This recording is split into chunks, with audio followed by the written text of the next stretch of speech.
전에 잠시 지금까지 시내 광야와 시내산에서 있었던 일들을 복기를 좀 해보면요. 애굽을 떠난 지 3개월이 되던 날 이스라엘 백성들이 시내광에 도착해서 장막을 쳤습니다. 그러자마자 하나님은 모세를 산 위로 불러 올리셨고요. 모세를 통해서 이스라엘 백성들을 하나님의 특별한 소유요 또 제사장 나라이고 거룩한 백성으로 부르십니다. 내 말을 듣고 내 언약을 지킴으로써 내 앞에서 살아가는 영광스럽고 복된 나라, 복스러운 존재가 되겠느냐라고 하셨죠. 이스라엘 백성들은 그 부르심에 그 말씀에 여호와께서 명령하신 대로 우리가 행하리라라고 응답을 했고요. 하나님은 만 이틀 동안 이스라엘 백성들에게 하나님을 만날 준비를 하게 하셨습니다.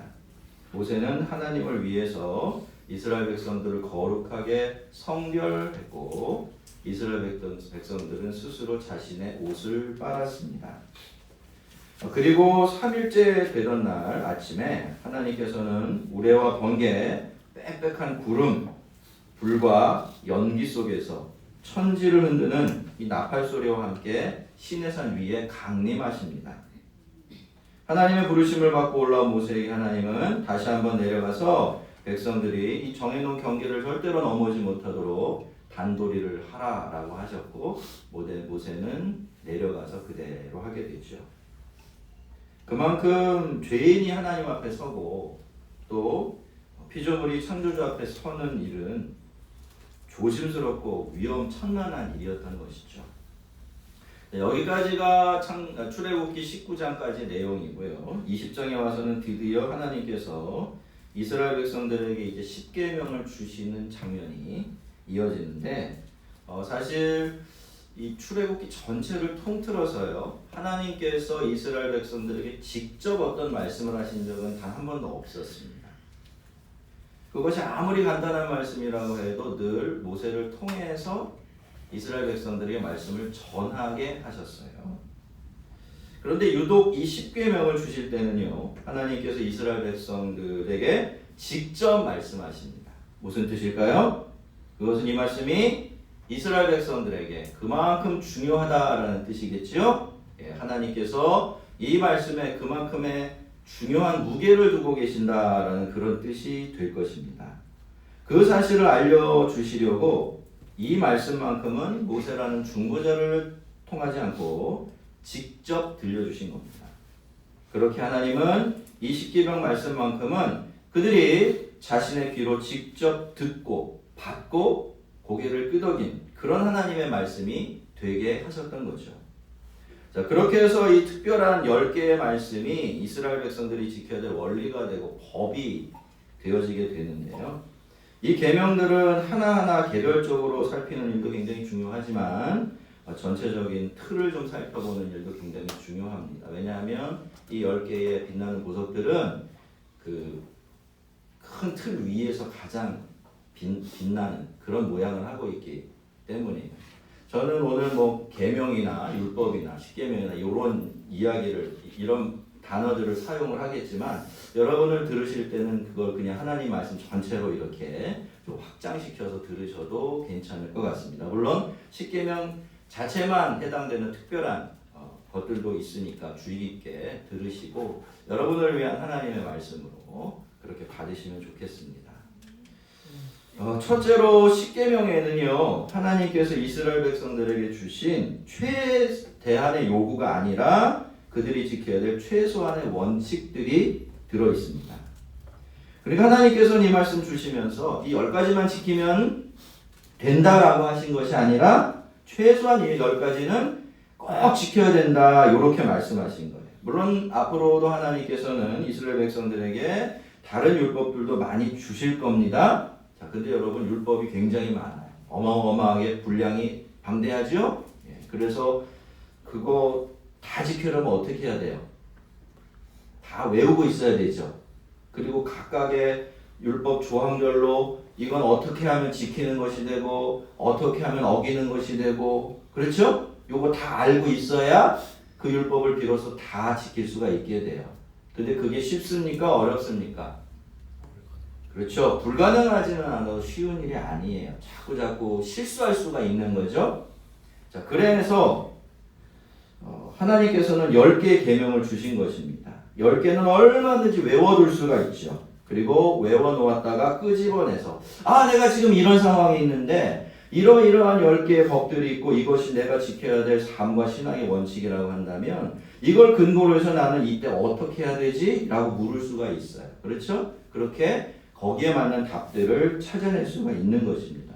그러니까 율법의 구절구절들을 구구절절히 외우고 다 이해하고 있지 않아도 어떻습니까? 이 10개의 율법만 잘 숙지하고 있고 20계명만 지켜내려고 애를 쓰면 그 안에서 결과적으로 이 율법도 지킬 수 있게 되는 그런 유익을 얻을 수가 있는 것입니다. 여러분, 결국에는 모든 율법이라는 것이 그렇죠. 10계명이 확장된 것이고요. 꼭 그 10계명에서 맺혀진 하나하나의 열매들이에요. 그래서 여러분, 이 10계명이라는 것은 아주 특별한 겁니다.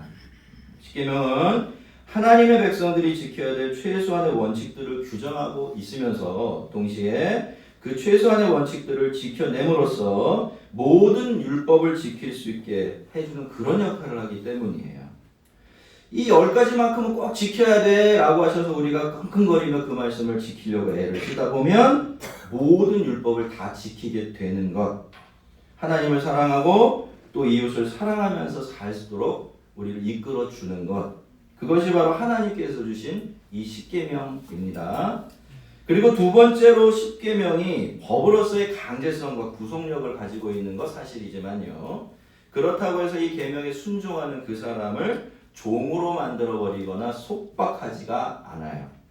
지금도 법이라는 그 겉모습 때문에 그런 오해를 받을 때가 참 많지만 말이죠. 2절을 보면요. 하나님께서 이스라엘 백성들에게 10계명을 주시기 전에 나는 너를 애굽 땅 종되었던 집에서 인도하여 낸 내 하나님 여호와니라 라고 말씀하시는 것을 볼 수가 있는데요. 여러분, 하나님께서 이스라엘 백성들에게 10계명이라는 하나님의 법을 주시는 것은요, 그 하나님께서 그들을 구원하셨기 때문이에요. 우리가 우리를 구원하신 예수님께 순종하는 것이 당연하기 때문에 우리가 예수님의 백성이 되면 예수님이 우리에게 새 계명을 주시잖아요.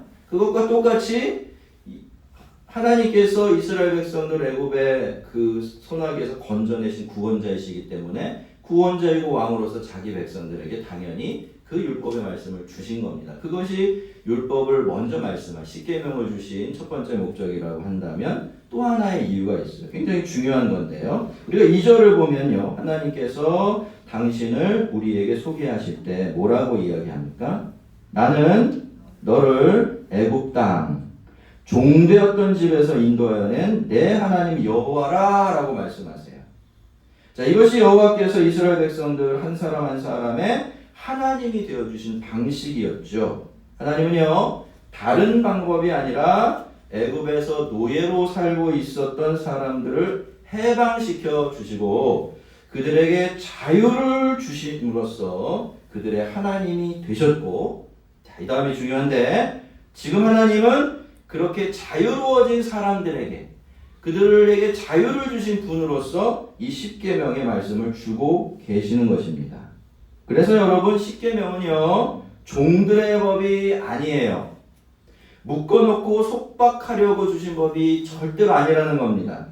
10계명은 자유케 된 사람들에게 참된 자유를 주시고 가르쳐 주시려고 주신 하나님의 귀한 선물이었던 거예요. 많은 사람들이 이 자유라는 것을 생각할 때 그것을 하고 싶은 대로 할 수 있는 권리나 아니면 그런 상태쯤으로 이해를 하는 것 같습니다. 하지만 여러분, 자유라는 건 전혀 그런 것이 아니죠. 여러분, 이 세상에 책임과 절제가 없는 자유는 그런 건 존재하지 않습니다. 그것은 그저 우리의 머릿속에만 존재하는 허상일 뿐이에요. 다른 사람들과 함께 살아가는 경우에는 말할 필요도 없고요. 혼자 살아갈 때도 마찬가지입니다. 여러분, 사람이요, 무인도에서 혼자 살아가고 있다고 마음대로, 자기 마음대로 해도 됩니까? 아니죠. 여러분, 인간은 그렇게 혼자 홀로 살아갈 때도 지켜야 될 원칙이 있고 법이 있습니다. 건강과 안전을 위해서, 그리고 자신의 인간성을 지켜내기 위해서 지켜야 될 법, 원칙들이 있는 것입니다. 그래서 여러분, 자유에는요 반드시 책임이라는 게 따르게 되어 있고, 책임이라는 대가를 지불한 자유만 참된 자유가 되는 겁니다. 여러분, 이스라엘 백성들은 종들이 아니라 자유인들이었습니다. 하나님께서 이미 애굽에서 종살이하던 그들을 해방시켜 주셨기 때문이죠. 그런데 예수 안에 있는 우리도 그렇습니다. 우리 주님께서 우리를 이 세상과 죄라는 속박으로부터 건져주시고 자유케 하셨습니다. 그래서 우리는 이미 자유로워요. 하지만 하나님께서, 주님께서 우리에게 주시는 자유는 전혀 방종이 아닙니다. 우리는 한 명의 사람으로서 1차적으로 보면 다른 사람들과 함께 어울려서 살아가야 해요. 나의 행복만 챙길 것이 아니라 남의 행복도 챙겨줘야 하고, 나의 자유만 생각할 것이 아니라 남의 자유도 챙겨줘야 하는 이런 위치에 있는 거죠. 그리고 두 번째로, 무엇보다도 그렇게 자유로워진 우리는 이제 그렇게 우리의 이웃들, 형제 자매들 뿐만이 아니라 누구와 함께 살아야 돼요? 하나님과 함께 살아야 됩니다. 하나님을 모시고서 살아가야 하는 것이죠. 자, 그러자면 꼭 지켜야 될 원칙이 있고 법이 있는 겁니다. 우리의 자유는 바로 그 한계 안에서만 누려질 수 있고요. 그 한계를 넘어가면 그것은 더 이상 자유라고 부를 수가 없어요. 그것은 결국 나를 망치고 이웃을 불행하게 하며 하나님을 모독하는 흉기가 될 수밖에 없는 것입니다. 그리고 나아가서 하나님이 주신 법은요, 그 법을 지키며 사는 사람을 더, 그리고 참으로 자유롭게 만들어줍니다. 여러분, 주변에서 하나님의 말씀대로 살아가려고 애쓰는 사람들을 한번 생각하시고 그들이 사는 모습을 가만히 살펴보세요. 그렇게 살면 단단하게 묶여 있을 것 같고 전혀 많이 불편할 것 같은데 그렇지가 않아요. 물론 여러분, 그런 사람들이 그렇지 않은 사람들보다 조금은 더 불편해요. 조금은 더 번거로운 삶을 사는 게 사실입니다. 하지만 하나님은 우리를 자유케 하시려고 자유를 주셨죠? 예. 진리가 우리를 자유케 하는 겁니다. 그래서 하나님의 말씀을 따라 사는 사람들, 그 명령에 순종하는 사람들은 이 세상 그 누구보다도 자유롭습니다. 이런 사람들은요, 옥중에 매인 성도나 무엇은 양심은 자유 얻었네 라고 노래 부르면서 살 수 있게 되는 것입니다. 자, 그리고 세 번째로, 모든 율법이 다 그렇지만 특히나 십계명은 아직 하나님의 백성인 사람들에게 주시는 법이 아니라, 백성이 아닌 사람들에게 주신 법이 아니라 그들이 이미 하나님의 백성들이기 때문에 그런 사람들에게 주시는 거예요. 그러니까 십계명은 우리가 하나님의 백성이 되기 위한 어떤 자격 요건을 설명하기 위해서 존재하는 것이 아니라 이미 하나님의 백성인 사람들에게 하나님의 백성답다는 것이 무엇인지를 알려주고 그 길로 이끌어주기 위해서 주어진 것이라는 것입니다. 여러분, 이것은 우리가 십계명의 겉모습을 살펴보아도 잘 알 수가 있어요. 여러분, 십계명은 분명히 어떤 모양으로 되어 있습니까? 이렇게 해라, 또 이렇게 하지 말아라. 이렇게 법적인 모양을 하고 있어요. 근데 여러분, 가만히 지켜보면, 우리가 들여다보면 이게 분명히 법은 법인 것 같은데 일반적인 법과는 조금 많이 달라요. 어떻게 다르죠? 그 법을 지키라는 말은 있는데 그 법을 지키지 않았을 때, 그 법을 어기고 깨뜨렸을 때 그에 따르는 뭐가 기록되어 있지 않아요? 벌이 기록되어 있지 않습니다. 형벌에 대한 이야기는 일절 없다는 거예요. 십계명은 우리가 알다시피 율법 중에 율법인데도 말이죠. 자, 법은 있는데 그 법을 깨뜨리면 받게 되는 벌은 없다는 것. 그리고 이것이 모든 율법을 대표하는 십계명의 모습이라는 것은 하나님께서 우리에게 율법을 주시면서 정말로 바라고 기대하시는 것이 무엇인지 우리에게 생각해 보게 합니다.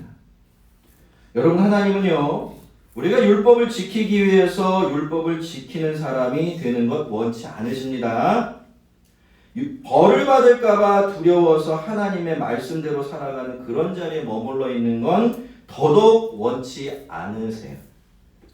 하나님께서 율법을 주시고 또 십계명을 주시면서 우리에게 기대하고 계시는 것은요, 자발적으로 하나님과 다른 사람들 앞에서 책임있게 살아가는 성숙한 존재가 되는 것입니다. 우리는 자유 없는 종이 아니라 자유를 가진 하나님의 자녀이기 때문에 그런 거예요.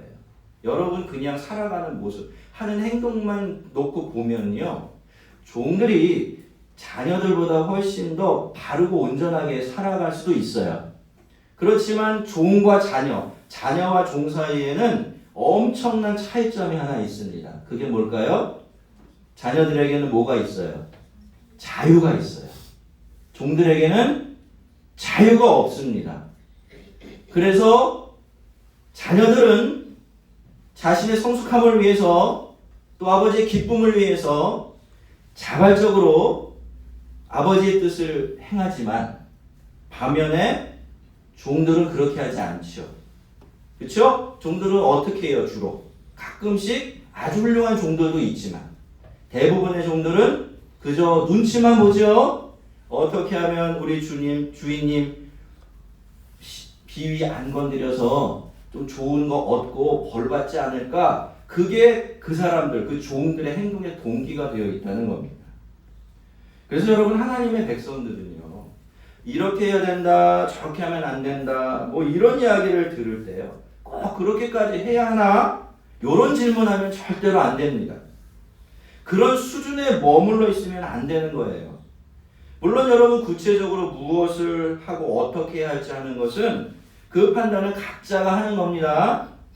하지만 이것보다 저것이 더 아름답고 더 올바르며 더 하나님의 뜻에 가깝다는 판단이 섰다면 우리는 최선을 다해서 우리 자신을 그 고상한 하늘의 법이 있는 곳으로 옮겨다 놓을 줄 알아야 하는 겁니다. 안 그러면 안 되나요? 이렇게 묻거나 그러면 벌 받나요? 구원 얻지 못하나요? 이런 질문은요, 어린아이들의 질문이지 성숙한 자녀들의 질문이 아니에요. 제가 언젠가도 말씀을 드렸지만 여러분, 신앙이라는 것은요, 내가 하지 않으면 안 되는 최소한의 것을 찾아내서 그것만 하는 게 아니에요. 여러분, 신앙생활은 의무방어전이 되면 절대로 안 됩니다. 예, 만만하게 이렇게 내가 선을 딱 정하고 요 정도만 하면 되지, 요거만 지키면 될 거야, 요거만 철석같이 붙들고 살아가면 안 돼요. 그 반대입니다. 꼭 해야 될 것보다 더 많이 하는 것이 신앙이고요, 더 많이 하기 위해서 애쓰는 것이 신앙이에요. 하나님께서 주신 자유가 있으니 그 자유를 가지고 자발적으로 말이죠. 그렇게 해서 우리의 신앙은 빼기가 아니라 더하기가 되는 것이고요, 또 점점 더 영광스러워져 가게 되는 겁니다.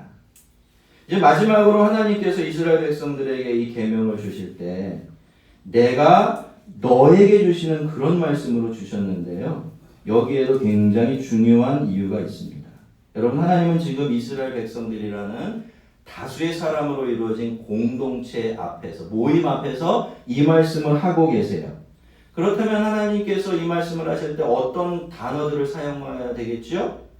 내가 지금 너희들에게 말한다, 이렇게 말해야 되겠죠? 또 너희는 이렇게 해야 한다 라고 말씀을 하셔야 돼요. 그게 어법에 맞는 거죠. 그런데 하나님께서는 그렇게 하지 않고 이 모든 말씀을 하나님께서 이스라엘 백성들 한 사람 한 사람에게 개별적으로 하시는 말씀으로 주신 겁니다. 이것은 이스라엘 백성들이 이 십계명을 들을 때 그저 자기들 전체에게 하시는 말씀으로 뭉뚱그려서 듣지 말고 어떻게? 각자가 하나님 앞에 서서 자기에게 주시는 말씀으로 듣고 받아들여야 하고, 또 다른 사람이 아니라 자기가 순종해야 될 말씀으로 그 앞에 무릎을 꿇어야 한다라는 뜻입니다. 제가 예전에 성경을 보다가 종종 그러기는 하지만요, 서로 사랑하라 라는 말씀 앞에서 참 기가 막혀야 한 적이 있었습니다. 하나님 앞에 감탄을 했어요. 여러분, 주님은요 그냥 사랑하라 이렇게 말씀하실 수도 있으셨어요. 그렇죠? 그래도 뜻은 통하니까 말이죠. 하지만 하나님은 그렇게 하지 않으시고 어떻게 말씀하셨어요? 서로 사랑하라라고 하잖아요. 서로. 왜 그러셨을까요? 그렇게 하신 이유는 분명해요. 하나님께서 그저 사랑하라고 하시면 그래 김 집사는 좀 더 사랑해야 돼. 이권사도 마찬가지지. 우리 교회는 너무 사랑이 없어. 이렇게 생각할 수 있죠? 그 말씀에서 나는 쏙 빠져버리고 남들을 위한 말씀으로 그냥 넘겨버릴 수가 있는 것입니다.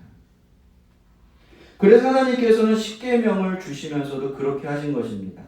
너희 한 사람 한 사람이 다 내 백성이야.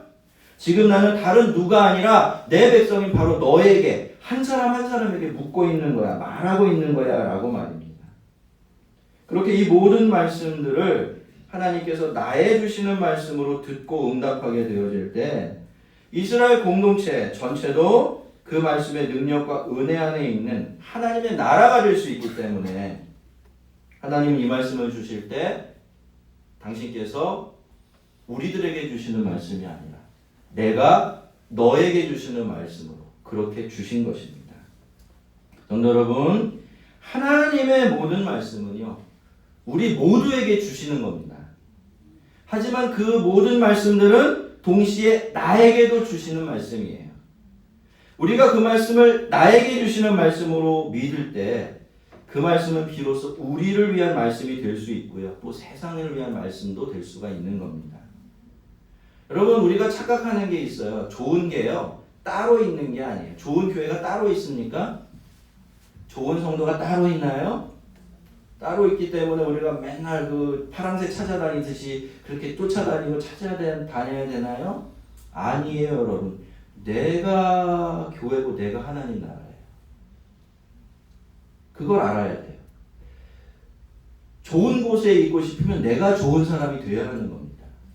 나는 안 좋은데 내가 좋은 데 가면 거기가 어떻게 되죠? 그렇게 돼요.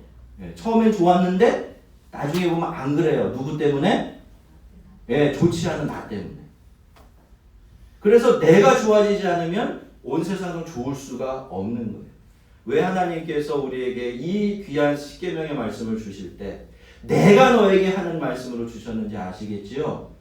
아무리 좋은 말씀이 있고 진리가 있어서 거기서 내가 빠져버리면 사실은 아무 소용이 없기 때문에 그래. 그렇게 한 사람 한 사람 다 빠져나가 버리면 누가 말씀을 듣고 누가 그 영광스러운 말씀에 순종할 수 있겠습니까? 아무도 없는 것이죠. 여러분, 하나님의 나라는요 내가 하나님의 말씀을 듣고 나의 자리에서 그 말씀에 순종할 때 우리의 삶과 이 세상이 이루어지는 그런 나라예요. 따로 그 나라가 있어서 우리가 막 거기에 들어가서 살고 이런 게 아니라는 것입니다. 여러분, 제가 대학교 때요 대중음악 그룹이 하나 있었어요. 따로 똑같이 아시죠? 기억나세요? 이게 왜 생긴 이름이냐면 이분들은 각자 직업이 다 따로 있어요. 근데 일주일이 아니라 1년에 한 번씩 모여서 앨범을 한 장씩 내요. 그래서 따로 똑같이. 여러분, 우리가 말씀을 들을 때도 그렇게 해야 됩니다. 우리는 어떻게 말씀을 들어야 돼요? 따로 똑같이. 각자가 듣고 우리 모두에게 주시는 말씀으로 그렇게 들어야 합니다. 왜 그렇습니까? 우리 주님이 우리에게 말씀을 주실 때 그렇게 주시기 때문이에요. 오늘은 하나님께서 이스라엘 백성들에게 주셨던 말씀 중의 말씀이라고 할 수 있는 십계명에 대해서 좀 그 틀을 좀 살펴보았는데요.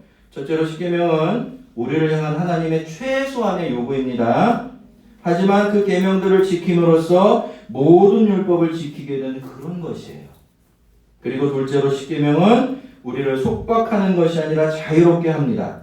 그 말씀 안에서 그 말씀을 따라 살아갈 때 우리는 그 안에서 참 자유가 무엇인지를 배우고 누리게 되는 것이에요. 자, 세 번째로 십계명은 하나님 나라 백성이 되기 위한 자격 요건이 아니라 이제 이 생각을 버리십시오. 모든 말씀이 다 똑같습니다. 이미 우리가 하나님의 백성들이기 때문에 하나님의 백성답게 살아가라고 주신 것입니다. 그래서 여러분 이 십계명은요 우리를 하나님의 백성답게 빚어내주는 거푸집이라고 비유할 수가 있습니다. 그 안에서 살아가게 되어질 때 그 사람은 하나님의 자녀로서 거룩하고 아름다워질 수가 있고요. 이 세상에 복이 되라는 하나님의 부르심을 따라서 복스럽게 살아갈 수 있게 됩니다. 그렇기 때문에 마지막으로 우리는 이 말씀 들을 때 하나님께서 우리 각자에게 주신 나를 위한 말씀으로 받고 순종해야 돼요. 모든 말씀이 다 그렇지만 말입니다. 그래야 이 말씀이 나를 아름답게 하고 우리 공동체를 세우는 능력의 말씀 될 수 있습니다. 자, 우리 모두가 하나님께서 나에게 그리고 우리 모두에게 주신 이 말씀 따라서 자신의 인생과 존재를 복스럽게 하며 교회와 세상을 아름답게 섬기는 하나님 백성들이 다 되어지기를 주의 이름으로 축원합니다. 그럼 한번 기도하겠습니다.